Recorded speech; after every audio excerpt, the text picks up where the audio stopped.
Yun, so what's up mga kalapatids, no? So for today's video nga mga kalapatids ay nakita nyo naman sa ating thumbnail mga kalapatids, no?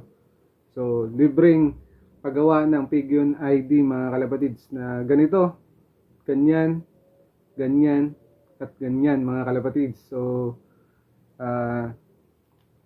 hindi naman masyadong pulido yung aking paggagawa mga kalapatids, pero napansin ko sa iba na iba kasi ay medyo may kamahalan yung pagpapagawa ng Pigeon ID mga kalapatids. So naisip ko na bakit di kaya ako magawa ng Pigeon ID ng libre mga kalapatids, no? Sarili kong gawa. So sasabihin ko na kaagad mga kalapatids sa magpapagawa ng Pigeon ID sa akin mga kalapatids ay tawag dito, sana ay magustuhan nyo, at kung hindi man kayo masyadong magandahan o basta, pero gagawin natin lahat mga kalapatids yung ating best na magawa yung Pigeon ID na gusto nyo, no? So ano nga ba ang gagawin mga kalapatids, no? So unang gagawin nyo mga kalapatids, syempre i-follow nyo yung aking page, at kung napanood nyo naman to sa aking YouTube mga kalapatids ay i-follow, i-subscribe nyo na rin mga kalapatids yung aking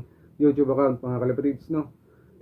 Sa mismong video na to mga kalapatids, mag-screenshot kayo na nakapollow na kayo, then send nyo doon, then tapos pag na-send nyo na mga kalapatids sa comment section mga kalapatids yung screenshot na nakapollow na kayo, then send nyo doon, i-comment nyo. Pagkatapos nyo comment mga kalapatids ay mag-comment na kayo ulit sa baba nun mga kalapatids ng pinag-sendan nyo ng screenshot mga kalapatids, ay na-send nyo na yung picture ng ibon mga kalapatids. Kailangan nakaganito.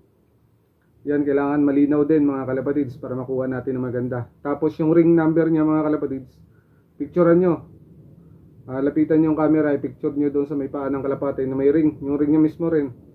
Kahit na hindi man lahat may ilagay yung ring number, basta send nyo lang. Then yun yung dalawa. Pagkatapos mga kalapatids, yung achievement ng ibon. O kung wala mang hindi pa nakarera, gusto nyo lang gawa ng Pigeon ID, pwedeng pwede mga kalapatids, no? So una, picture ng kalapati na nakaganito, tapos ring, then details na mga kalapatids, name ng ibon,